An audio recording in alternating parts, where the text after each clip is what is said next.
بسم الله الرحمن الرحيم.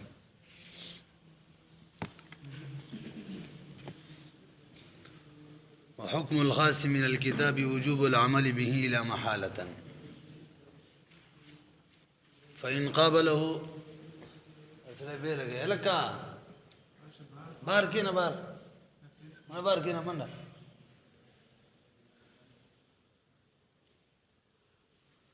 وحكم الخاص من الكتاب وجوب العمل به لا محالة، فإن قابله خبر الواحد والقياس فإن أمكن الجمع بينهما بدون تغيير في حكم الخاص يعمل بهما وإلا يعمل بالكتاب. رسی پرونم دا خاص تعریف کرو لفظ وزیا لمانا معلوم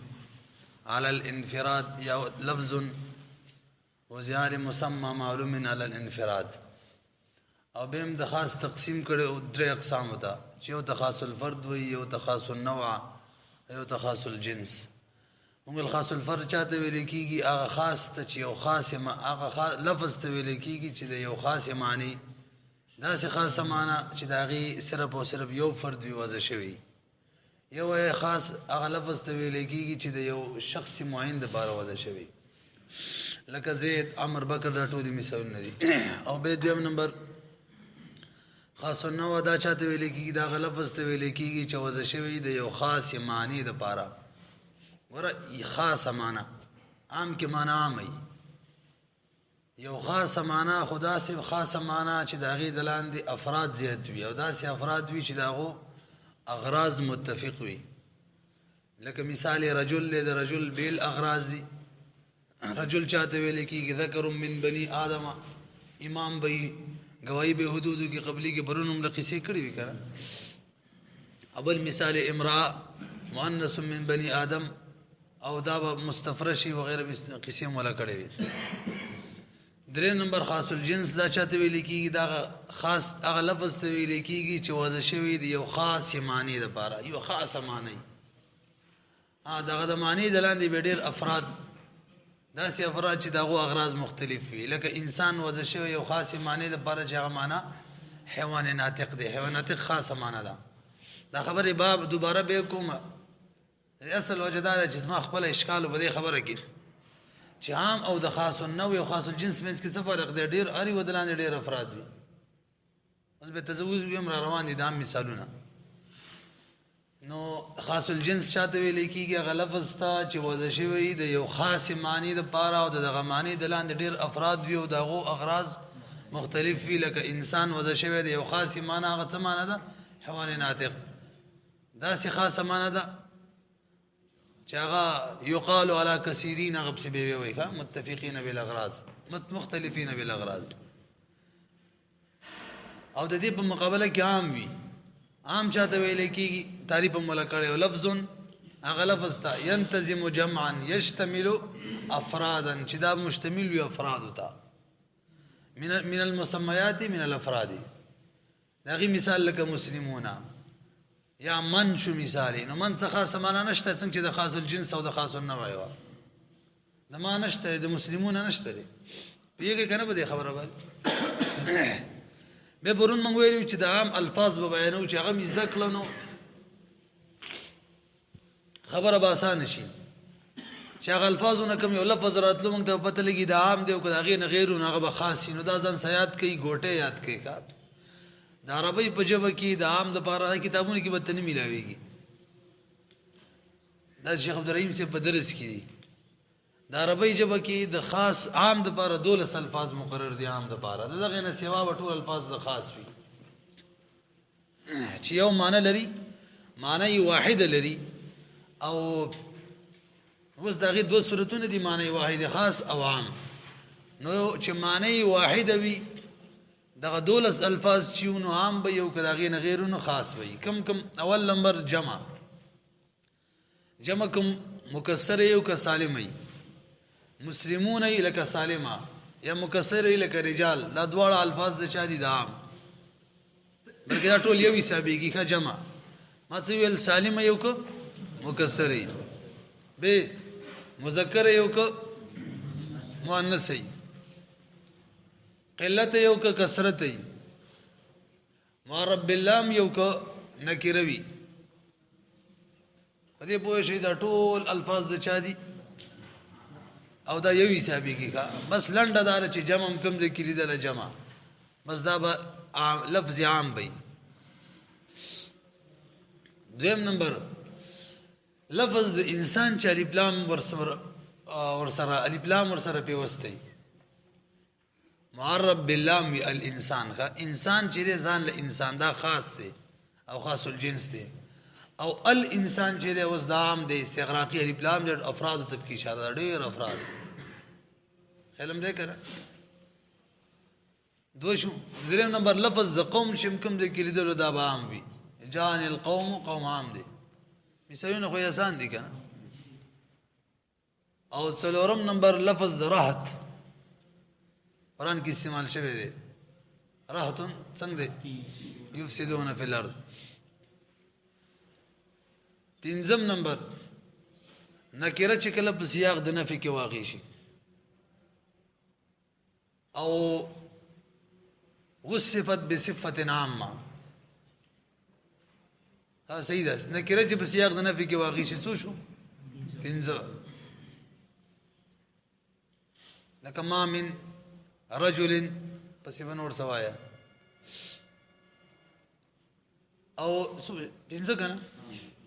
شپږم نمبر نکره چې کله په محل د شرط کې واقع شي ان ضربت رجلا فعبدي حر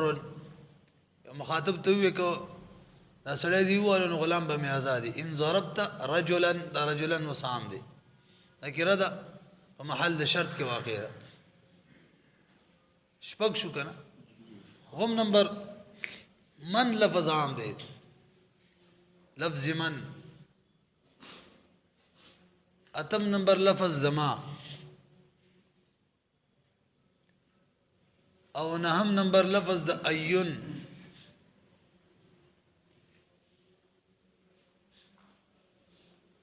او لسم نمبر لفظ د ایتون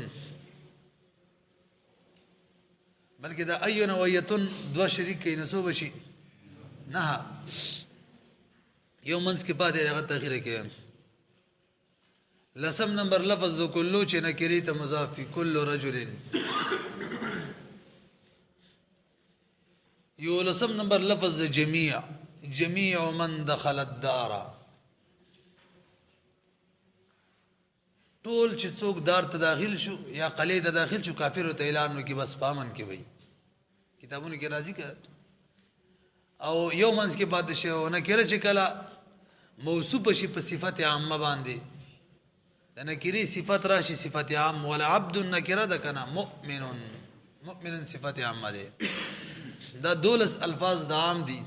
نکله یو لفظ ودا شوی د یو معنی د پاره او د هغه دغه دولس الفاظ نه رااله نو عام به یو کوزه شوی د یو معنی د پاره او د دولس الفاظ نه نه به خاص وي به اور مولوی لفظ د جمع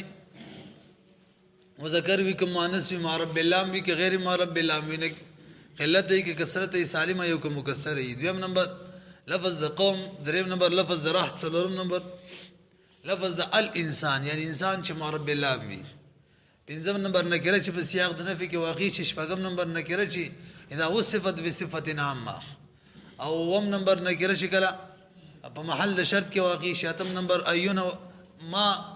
من او نهم نمبر نهم شو کنه ما بشه ده ما او به لسم نمبر ایون و ایتون یو لسم نمبر کلو چې نکره ته مضاف او دو لسم نمبر جميع. دا عام الفاظ پرونو ویلو دا به مونږ ویو. تعریف د خاصه مشو او به تقسیم د خاصه مشو او تعریف د عام مشلو او الفاظ د عام بیان شو. اوس مولوی صاحب نن من حکم د خاص بیانو. د خاص به څه حکمي کتاب ولا خپل بیان کړي به تفریعات بګړي او حکم الخاص من الكتاب وجوب العمل به. مولوی صاحب د کتاب الله نه چې کوم خاص راشي کنه او خاص سره کوم حکم ثابتيږي بغیر من عمل کول واجب دی او سامي کې وای حکم د خاص قطعي دی. قطعي معنی دار چې عمل کول به واجب داغه نه کوم مسله روزي د پاغه معنی عقیده ساتل لازم او داغه انکار کوون کې کافر. پدې پیږي کنه. نو حکم د خاص سره لکه مثال قران کې الله موږ ته وایي اقیموا الصلاة، صلات خاص ده او امرم خاص دی. اقیمو خاص لفظ د امر چې غي فعل صيغه ده رسته موږ راشي ان شاء الله. معنی هم خاص ته چې وجوب دی. نو اقیموا الصلاة خاص ده چې خاص دی نو منځ کول لازم، منځ ثابتېږي کنه. عمل کول په مون معنی واجب، عقیده په مون معنی د وجوب لرل د فرضیت لازم، او څوک چې انکار دی کوي کافر. پوه نه شولې به نقشن آتو زکات خاص دی، دینه یو حکم وروتلو چې زکات به ورکو. دا زکات ورکول عمل په دی واجب، عقیده ساتل په لازم، انکار کوونکی ته کافر. حکم د خاص مزدکو وجوب العمل به قطعا.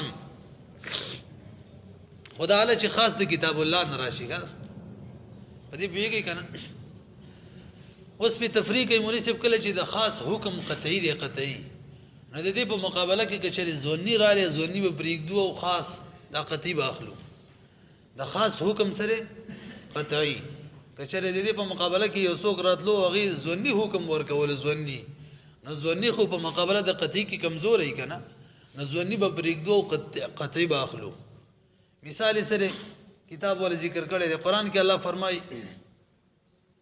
يتربصن بانفسهن ثلاثه قروء. کوم خزو د چې طلاق ملاو شي نو هغه به انتظار کوي د خاون په کور کې 3 قروء به انتظار کوي. 3 قروء. اوس قروء نه څه مراد دی؟ قروء قرء نه دی، قرء لفظ مشترک دی، حیض تم ویل کیږي او طهر تم ویل کیږي. قرء چې دا لفظ مشترک دی، حیض تم ویل کیږي او طهر تم ویل کیږي. امام شافعی رحمه الله وی د قرء نه مراد طهر دی. طهر نو معنا دار چې خزه بدري طهر تیرې د خاون په کور کې بس به عدت ختم شي. من حناف په دینه مراد حیزونه دي، نو معنا دا شو چې درې حیز به تیرې عدت به ختميږي. مسله پیږي کنه. امام شافعی سره بار دلیل دغه کړي، اصل کې د دې نور دلایل مشتري د حناف مشتري امام شافعی سره مشتا. خو زمنګ دا زیب به د مقام په حلقو د غیره بار سره په سره دومره خبره کافی ده. د کتاب ولم ذکر کړی دا کا هغه دا مونږ امام شافعی سے قیاس کړی دی. هغه څنګه قیاس کړی دی؟ بلکې زمنګ را روان سبق چې بل طرف د قیاس ولې دغه سره دا صحیح پټ کیږي کا قیاس په مقابله د نص کې ردا سی بوته وي. نو قیاس څنګه هغه وي ثلاثه قروء وي. مسله دا د نحوی کله چې معدود او تمیز مذکر وي نو عدد ولا د 3 نواله تر 9 پورې مؤنث راځي. دا هم ذکر کړي معدود یعنی تمیز. کچره دا مذکر وي نو عدد به د 3 نواله تر 10 پورې شي. معنی ثلاثه رجال، رجال مذکر دی نو ثلاثه مؤنث. او کچری برعکس وي یعنی معدود او تمیز مؤنث وي نو عدد به د 3 نه 10 پورې شي مذکر وي. لکه ثلاثه نسوتين به مثلا دا غشان ده کنه. امام شافعی سے وی دلته ثلاثه قروء، ثلاثه راغله، ثلاثه قروء.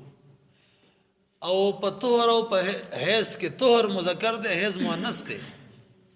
نو ثلاثه نه دا معلومیږي چې قروء نه مراد طهر دی، ځکه ثلاثه مؤنث دی. نو دا د خپل تمیز او معدود مذکر غواړي. نو بالا سې کیږي چې قروء نه څوک واخلو؟ طهر واخلو. او که حیض تخلو به ثلاثه پکارو، حران کې ثلاثه ذکر دی. مسله پوه شولې دا امام شافعی سے قیاس دی. او قیاس فائدہ د ځوان ور کوي. ځوان لنډه دار مولوی سی عبدالله ځوان نه دا معلومیږي چې قرون مراد طهر دی، دا ځوان دی. او د کتاب الله حکم قطعی نه معلومیږي چې نه دلته مراد حیض دی. اولی ثلاثه لفظ راغلی، ثلاثه تاسو په جنې د څلورو نخکت یو د دوونه بری. اوس کچری موږ د قرون مراد طهر واخلو نو په دې ثلاثه باندې عمل ناراضي. الان کې پام خاص باندې عمل کول واجب دی قطعا، هغه باندې عمل ناراضي. نو قیاس ظنی دی دغه د وجنه به موږ څوک پریدو؟ قطعی شی به پریدو. الان کې د قطعی شی د وجنه به ظنی پریدي، نه دا چې ظنی د وجنه قطعی پریدي. په الفاظ دیگر د قیاس د وجنه کتاب الله پرې خود لشي. هغه څنګه ولې چې ثلاثه دریو ته ویل کی. نو حسن طلاق داري چې سړی په طهر کې طلاق ورکی خزیره چا کې ورکی طهر کې کم طهر کې طلاق ورکو. امام شافعی سے ته دا کی حسابه کې حسابه هغه حسابي کا بهرحال موږ ته داسې یو حسابي کې نه حسابي که چېرې حسابي نو کم طور کې طلاق ورکړی یو سیکنډ خو به پکې تېر شوی که نه لږ څه ټایم به پکې تېر شوی یو به دا طهور شي ورپسې به حیض راشي بیا به بل طهور شي 2 طهوره شو بیا به حیض راشي بیا به بل طهور شي دا بل طهور څنګه ختم شو درېیم حیض پسې رالی امام شافعي صاحب وایي موږ ورته وایو که ته وایې چې عدت ختم شو نو دې کې اوس په ثلاثه عمل رانلی 3 پوره نه شو ځکه یو کې کم کې چې طلاق ورکړی کې لږ ټایم تېر شوی و که نه 3 مکمل نه شو او که هغه نه حسابې بیا بل حیض راځي بیا پسې بیا بل طهور راځي نو بیا خو هم 3 نه شو بیا هم سره پاسه 3 شو نه پوهېږې خبره ماني نو یا که دغه کم طهور کې طلاق ورکړی که دا حسابې نو 3 نه پوره کېږي که نه حسابې د سره پاسه 3 کېږي حالان کې قرآن کې څو راغلي ثلاثه دی نو ستا د قیاس د وجې نه چې دا د ځوند فایده ورکوي قیاس حکم قطعی پاتې کېږي او حکم قطعی د ځوند د وجې نه پرېښودل ټیک نه دي په مسله پوه شولې دې کې نور هم ډېرې خبرې دي ښه بیا کې توضیح کې نو پسې ورپسې نور هم ډېره مزېداره خبره ده انشاءالله دا اوس له به راشي ښه خو دا محل یې نه دی ورته وګورئ وحکم الخاص حکم د خاص چې من الکتاب د کتاب الله نه وجوب العمل واجب د عمل به په خاص معنی لا محالة ضروری عمل کول په واجب عقیدہ ساتل په لازم انکار کول به کفر کا فإن قابله خبر الواحد دق خبره کوي کچری مقابل شو د کتاب الله د حکم خاص سره خبر واحد ور سره یا قیاس تا دوړ خبر واحد او قیاس ځون فائدہ ور کوي فإن امكن الجمع بينهما نو ملي سبول بدا کارګو دا خبر مې نه وکړي خاص حکم قطعی دی کله سره مقابله کې قیاس راتلو چې ځون فائدہ ور کوي یا خبر واحد راتلو د امن ځون فائدہ ور کوي نو کچری د دوړو جمع کېدل ممکن وو بس جمع به یو ببل معنی نه خرابو یعنی یو کې به مونږ دا مطلب دی بلکې دا مطلب دی دا خبره کېدل شولې چې نخبه الفکر ویلې یو څو ورځې مخکې ختم شوی و هغه کې دا خبره شوی فإن امكن الجمع خډه خدا کنه به ترجیح اختیارو دا خبره کې شوی وکنه لا عد ولا طيره في الاسلام مثالو نو که جمع کېدل خو ټیک ده کنه کېدل نه به خبره واحد او قیاس په دې دو په خاص کتاب الله باندې عمل کوو فإن قابله خبر الواحد کچره مقابل رااله دغه حکم خاص د کتاب الله سره خبر واحد ورسره مقابل رااله ویل قیاس یا قیاس رااله فإن امكن الجمع بينهما کچره ممکن و جمع د دواړو ترمنځ خبر واحد او قیاس یو شو چا دویم مر سره څوک دی یعنی خاص کتاب الله دا دواړه یو حساب کړه بدون تغییر فی حکم الخاص بغیر د دینه چې تغییر په حکم د خاص کې راشي نو کب د حکم په حکم خاص کې څه تغییر نه راتلل او په قیاس او په خبر واحد باندې هم عمل کېدل شو بس ډیر خدا یو عمل بهما په دوړو عمل وکړي شي و الا کچری د خاص د قیاس او د خبر واحد د وجنه د خاص په حکم کې تغییر راتللو و الا دغه معنی د خاص څه په راتلو تغییر راتلو یعنی عمل په نه کېدلو نو یو عمل بالکتاب عمل به کتاب معنی کیږي ويترك ما يقابله او پر خوده بشي هغه قیاس او خبر واحد يقابل حکم چې مقابل د دی راغلي دي مثال سره په قوله تعالی يتربصنا دا زنانه به انتظار کوي مطلقات زنانه بانفسهن ای بزواتهن فی بیوت ازواجهن خپل ځانونو باندې په کورونو د خپل خاوندانو کې ثلاثه قرو درې قرو فإن لفظه الثلاثه ذکر لفظ د دریو چې دی خاص دا خاص دی تاسو ویلو مولوی سے اسماء عادت خاصی کا اسماء عادت پرونه ویلو کنه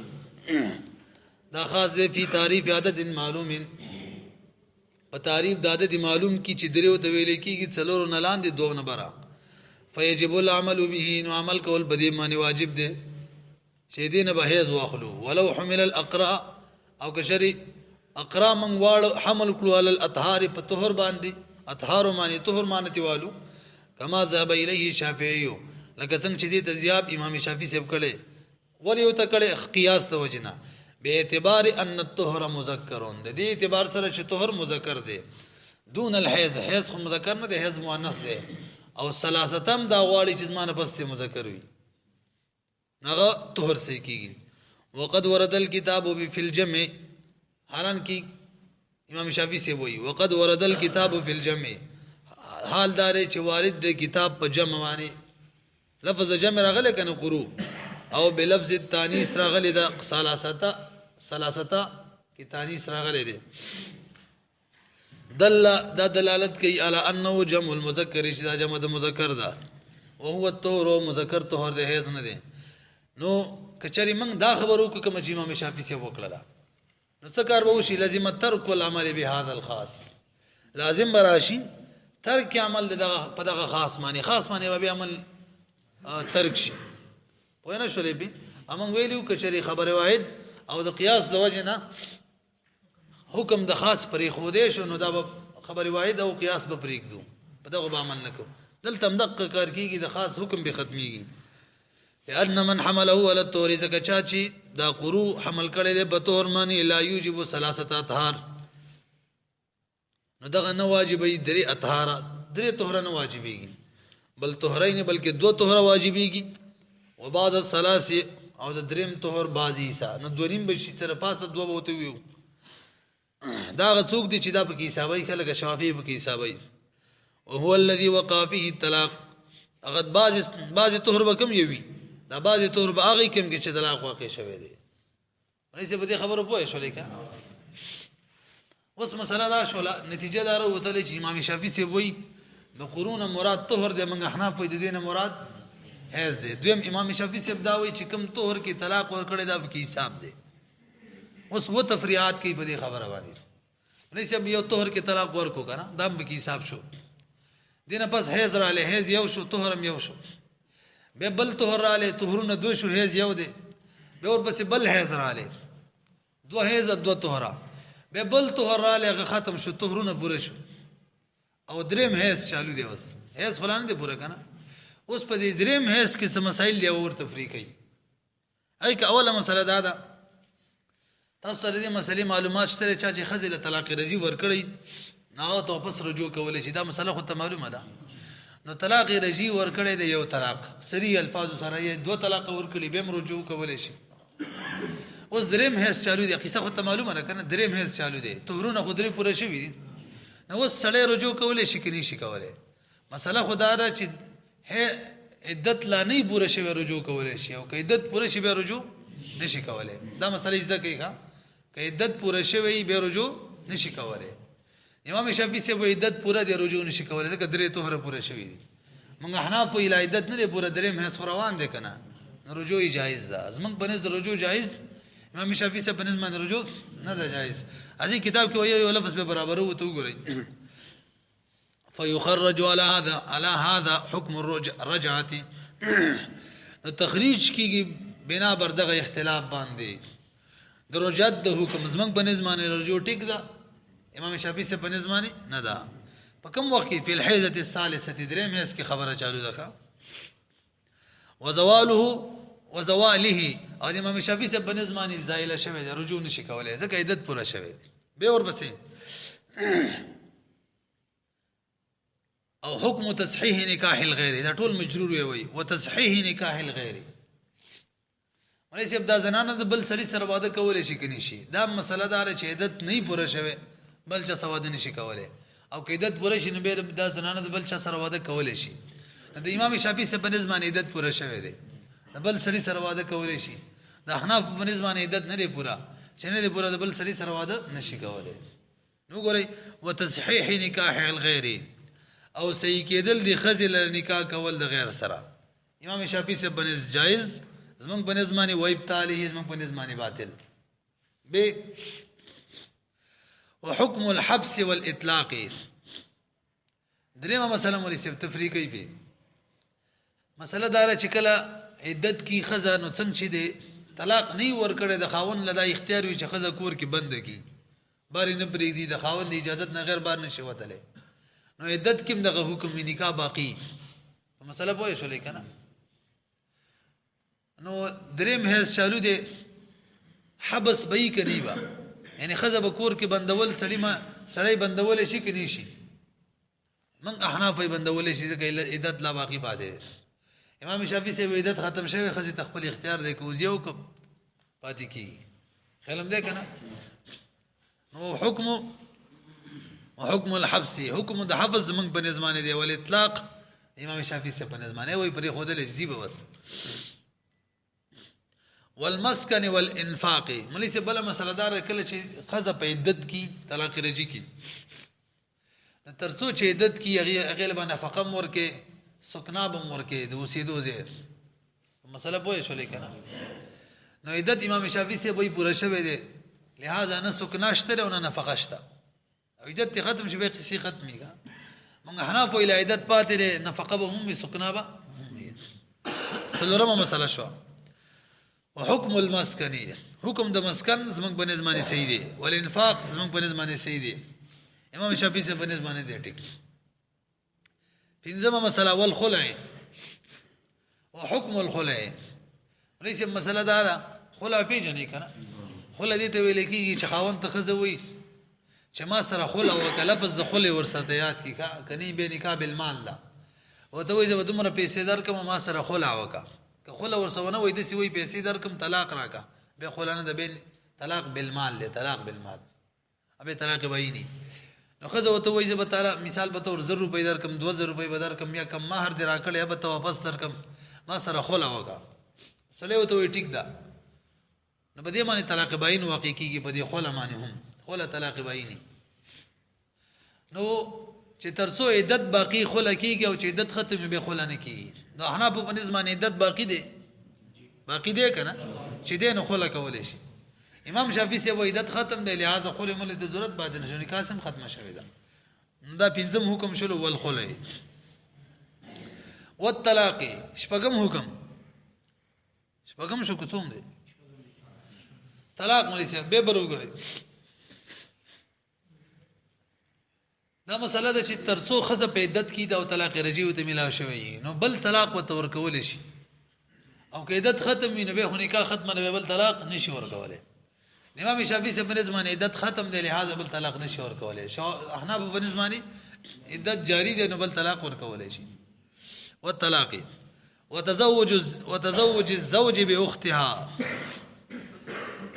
واربع سواها بل مسله وما ولې مسله دار چې کله یو خزه په عدت کې کنه عدت کې نو دا غي د خور سره نکاح نشي کولای ځکه دا غي نکاح من وجین باقی ده وان تجمع بین الاختين د وجنه چې دوه خويندې باندې نکاح کې نه جمع کې منه ده کنه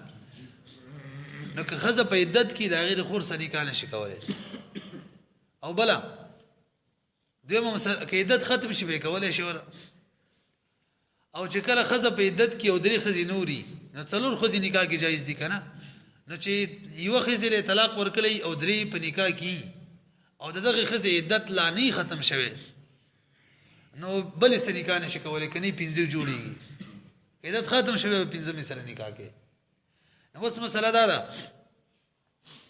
د خور سره نکاح کولای شي کني چې درې مهز کې عدت روان دي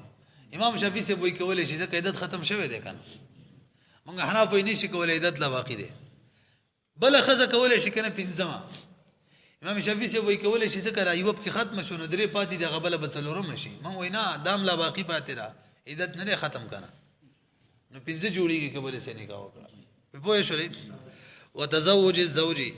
او نکاح کول د دې خزې د بل خاون نکاح کول د خاونې به اختیار دي د خور سره زمنګ بنز معنی جایز ناجایز امام شافعی سے بنز جایز واربع سوا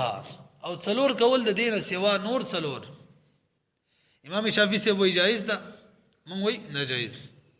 واحکام الميراث مع كثرة تعدادها ولې د میراث چې کوم احکام دي د خپل تعداد څومره تعداد چې د غیر ډیر تعداد دي میراث د احکام هغه ټول بدی معنی تفریدي مسله دا د ووري چې خزه کله په عدت کې خاوني مل شي میراث به وړي نو حنا په بنسبت عدت باقی دی میراث به وړي امام شافعی چې بنسبت عدت ختم دی میراث نشي وړي بل مسله دار چې خپل وارث ته څوک وصیت نشي کولای الا لا وصیت لوارث وارث ته څوک وصیت او خزه ترڅو چې په عدت کې وارث وي او عدت ختم نو به وارث نه نو حنا په بنسبت عدت لا جاری دی وارث ادا وصیت ته نشي کولای امام شافعی سے وایي خزه چې په عدت ختم شوه دی وارث نه ده چې نه د وصیت ته کولای دا ټول مسائل په ورته فری وکا بس نن پاره